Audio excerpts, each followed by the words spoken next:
Assalamualaikum warahmatullahi wabarakatuh. Perkenalkan, nama saya Muhammad Winajati Pinulung dengan NIM 2023-31205 dari Kampus Institut Teknologi Perusahaan Listrik Negara, Institut Teknologi PLN. Di sini saya akan menjelaskan mengenai ujian akhir semester saya, ujian RPL yang temanya mengambil mesin minuman otomatis.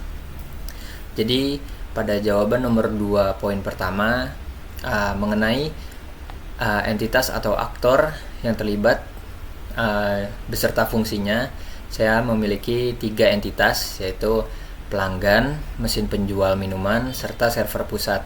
Pelanggan itu berfungsi orang yang ingin membeli minuman dari mesin otomatis. Lalu mesin penjual minuman itu berfungsi untuk memberikan pilihan minuman kepada pelanggan, menerima pembayaran, dan mengeluarkan minuman yang dipilih. Server pusat berfungsi untuk memverifikasi saldo dan mencatat transaksi, serta mencatat stok yang telah berkurang. Lalu selanjutnya saya akan menjelaskan mengenai DFD logic saya dulu. Jadi pertama-tama itu dia mulai dari mesin penjual minuman yang menampilkan menu. Lalu di sini ada proses menampilkan menu. Lalu proses menampilkan menunya itu ke pelanggan. Lalu pelanggan menginput menu atau minuman serta melakukan pembayaran. Di sini prosesnya. Lalu data inputan tersebut dikembalikan ke mesin penjual minuman. Lalu mesin penjual minuman mengirim data saldo ke server pusat. Lalu setelah data saldo ada di server pusat, proses selanjutnya yaitu mengirim data transaksi ke proses mencatat laporan transaksi yang nantinya akan disimpan di database transaksi. Jadi mengirim laporan transaksi ke sini.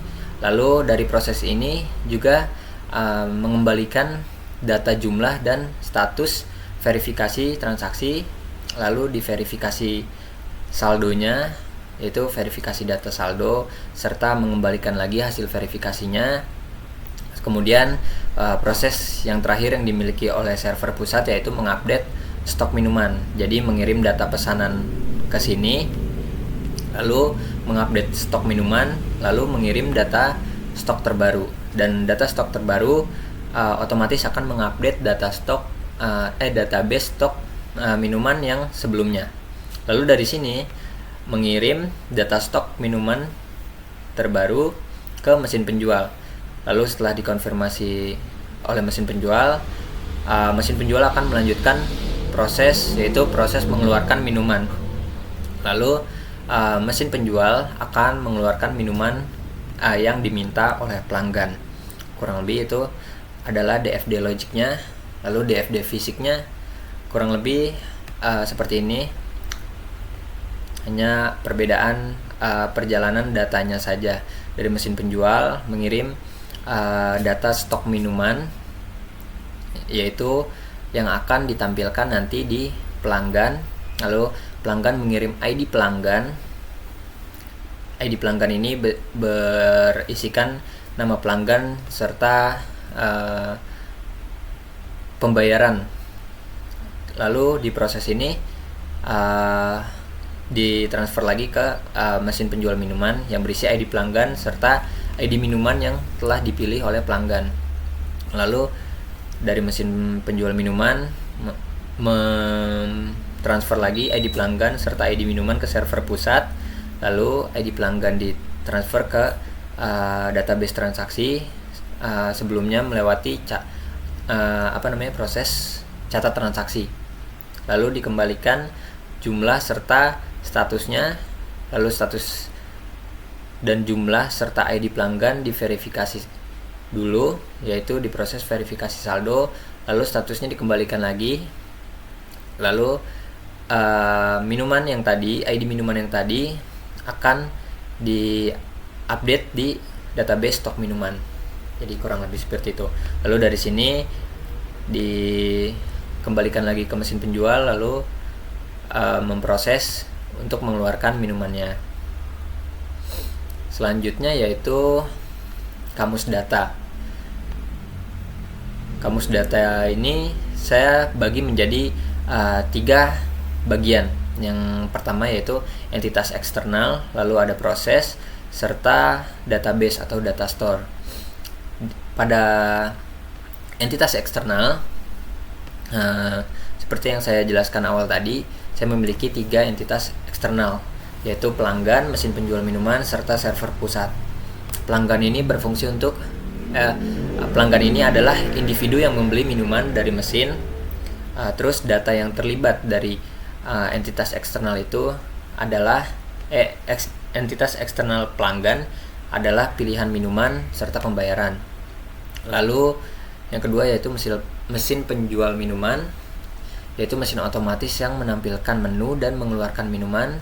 Data yang terlibat yaitu menu minuman yang dikeluarkan. Terus entitas selanjutnya yaitu server pusat, yaitu sistem yang menangani transaksi dan pembaruan stok. Data yang terlibat yaitu catatan transaksi, verifikasi saldo, serta pembaruan stok. Lalu pada kamus data kedua yaitu kamus data proses, saya bagi menjadi 6 sesuai yang ada di DFD saya, yaitu ada 6 bagian proses. Itu yang pertama, proses pertama itu menampilkan menu atau tampilkan menu yang akan menampilkan daftar minuman yang tersedia. Input datanya yaitu data dari menu database stok minuman, outputnya yaitu tampilan menu pada mesin. Lalu yang kedua adalah proses pilih minuman serta bayar. Pelanggan memilih minuman dan melakukan pembayaran. Lalu inputnya yaitu pilihan minuman serta metode pembayaran. Lalu permintaan verifikasi saldo, outputnya permintaan verifikasi saldo ke server. Lalu yang ketiga yaitu catat transaksi. Proses catat transaksi berfungsi untuk mencatat transaksi pembelian pelanggan. Inputnya data pesanan, informasi pembayaran, outputnya catatan transaksi yang ada di database transaksi. Yang keempat yaitu verifikasi saldo, berfungsi untuk memeriksa saldo pelanggan. Inputnya informasi pembayaran, outputnya status verifikasi, yaitu berhasil atau gagal. Yang kelima yaitu proses update stok, yaitu memperbarui jumlah stok setelah pembelian. Inputnya data minuman yang terjual, serta outputnya pembaruan stok di database stok minuman. Yang terakhir yaitu proses mengeluarkan minuman, yaitu mesin memberikan minuman kepada pelanggan. Inputnya konfirmasi pembayaran serta pilihan minuman, outputnya minuman yang dikeluarkan dengan tujuan diberikan kepada pelanggan. Lalu pada kamus data yang ketiga yaitu data store atau database, yaitu saya bagi menjadi 2 karena sesuai yang ada di DFD saya tadi. Ada database transaksi yang menyimpan data transaksi pembelian, terus juga ada data yang disimpan. Data yang disimpan itu adalah ID transaksi, jenis minuman, jumlah pembayaran, waktu, dan juga waktu transaksi. Terus pada database stok minuman yaitu menyimpan informasi stok minuman yang tersedia. Lalu data yang disimpan itu ID minuman, nama minuman, jumlah stok, serta harga minuman. Kurang lebih seperti itu kamus data saya. Lalu saya akan jelaskan jawaban nomor 2 poin kedua yang saya ditugaskan untuk membuat beberapa diagram UML. Ada 4 diagram UML, yaitu use case, class, activity, serta sequence diagram. Yang pertama yaitu use case diagram. Jadi pada sistem yang saya buat terbagi menjadi beberapa sektor operasi. Jadi pelanggan bisa melakukan operasi pilih minuman serta bayar minuman. Mesin penjual bisa mengeluarkan minuman, mencek stok, serta verifikasi saldo. Lalu selanjutnya server pusat memiliki wewenang untuk memverifikasi saldo serta mencatat transaksi. Lalu pada kelas diagram kurang lebih seperti ini. Jadi pada kelas pelanggan memiliki variabel ID pelanggan serta name pelanggan yang tipe datanya string, yang data-datanya ini akan berfungsi pada program yang saya buat. Dan pelanggan juga memiliki fungsi pilih minuman serta bayar, lalu yang akan berinteraksi dengan mesin penjual minuman. Mesin penjual minuman ini memiliki fungsi tampilkan menu, proses pembayaran, serta keluarkan minuman. Lalu mesin penjual minuman bisa berkomunikasi dengan server pusat yang memiliki fungsi verifikasi saldo, catat transaksi, serta update stok. Nah, catat transaksi akan disimpan di sini. Transaksi ini memiliki beberapa variabel yang bermacam-macam tipe datanya. Ada ID transaksi, ID user atau ID pelanggan, serta ID minuman, jumlah transaksi, status transaksi. Terus juga memiliki fungsi konfirmasi. Terus juga server pusat juga bisa mengupdate stok minuman yang memiliki beberapa variabel seperti ID minuman, nama minuman, harga minuman, stok minuman, serta memiliki fungsi update stok. Dan mesin penjual memiliki akses langsung untuk mengatur database minuman tersebut. Nah, selanjutnya saya akan menjelaskan mengenai activity diagram yang setelah saya buat. Jadi pada DFD saya tadi kita bisa memulai dari mesin penjual minuman. Namun di sini juga pelanggan juga bisa memulai jika interface-nya memang sudah menampilkan menu dari awal. Jadi ini sama saja. Jadi kurang lebih misalnya kita mulai dari mesin penjual minuman dulu. Jadi mesin penjual minuman melakukan proses menampilkan menu yang langsung bisa dilakukan oleh pelanggan, yaitu memilih minuman serta langsung membayar. Setelah melakukan pembayaran, server pusat akan memverifikasi saldo. Lalu server pusat juga akan mengecek apakah saldo cukup atau tidak. Jika tidak, maka mesin penjual minuman akan menampilkan pesan gagal lalu balik ke pelanggan. Jika saldo cukup, maka akan mencatat transaksi seperti yang sudah dijelaskan di DFD tadi, lalu akan mengupdate stok juga. Setelah mengupdate stok, lalu mengeluarkan minuman, lalu proses terakhir yaitu end.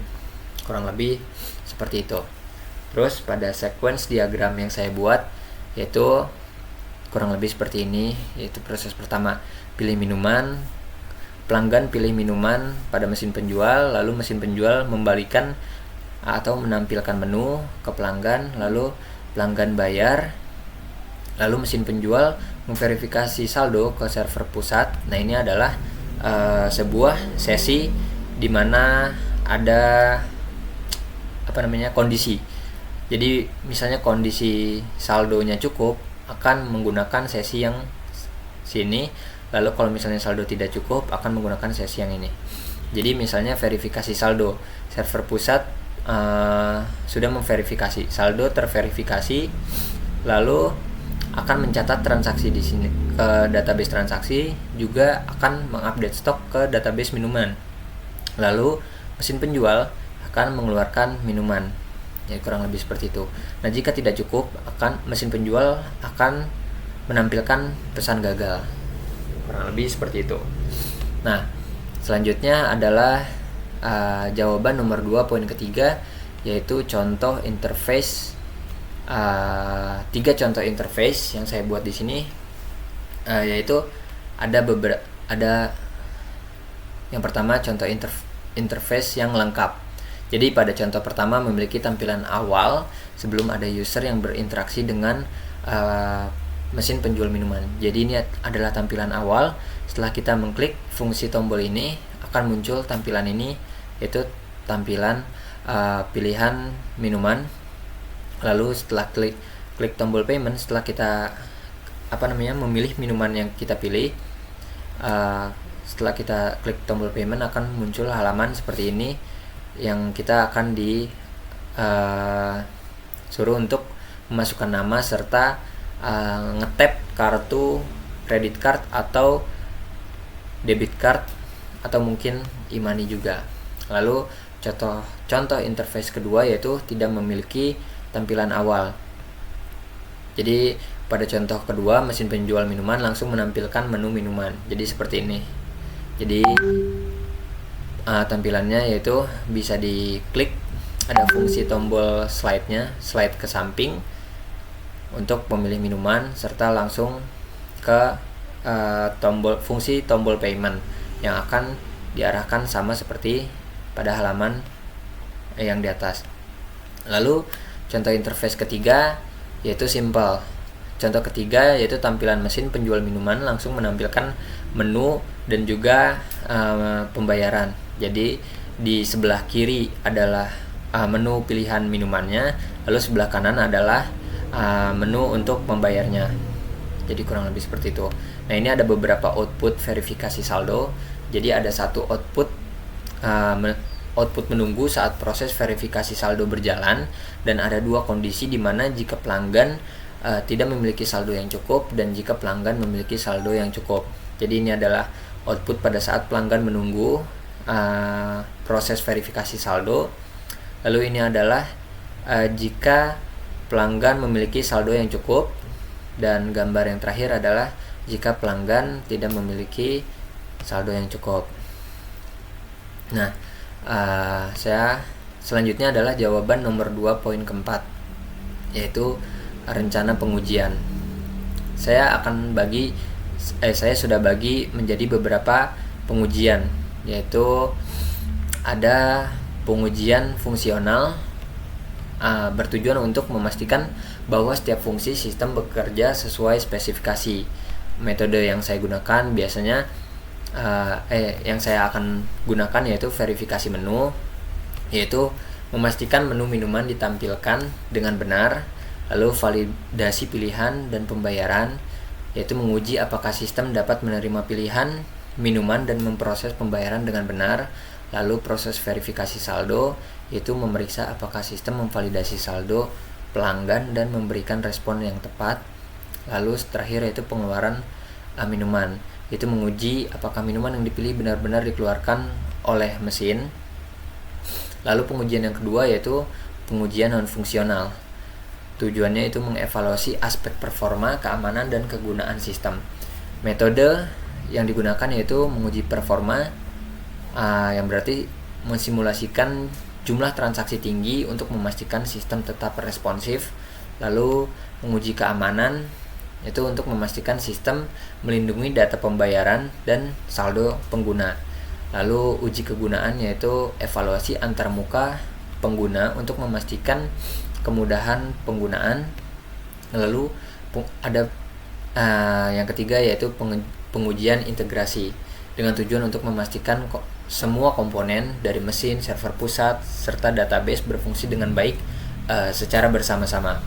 Dengan metode yang pertama yaitu uji koneksi antar mesin penjual dan server pusat. Yang kedua, memastikan pembaruan stok dan catat transaksi dilakukan dengan benar di database. Lalu yang keempat yaitu pengujian user acceptance, yaitu UAT, dengan bertujuan untuk memastikan sistem memenuhi kebutuhan dan ekspektasi pengguna dengan melakukan metode uji coba oleh calon pengguna untuk mendapatkan masukan terkait fungsionalitas dan kenyamanan penggunaan. Lalu pada poin kedua yaitu rencana pemeliharaan, saya memiliki 3 pemeliharaan, yaitu pemeliharaan korektif. Yang pertama, pemeliharaan korektif dengan tujuan memperbaiki bug atau masalah yang ditemukan setelah implementasi. Contoh, memperbaiki error dalam proses verifikasi saldo, lalu mengatasi kesalahan dalam pengeluaran minuman yang tidak sesuai dengan pilihan pelanggan. Lalu yang kedua yaitu pemeliharaan perfektif dengan bertujuan untuk meningkatkan kinerja atau fungsi sistem berdasarkan masukan pengguna. Contohnya misalnya mempercepat waktu respon sistem saat memproses transaksi, lalu tingkatkan antarmuka pengguna agar lebih intuitif.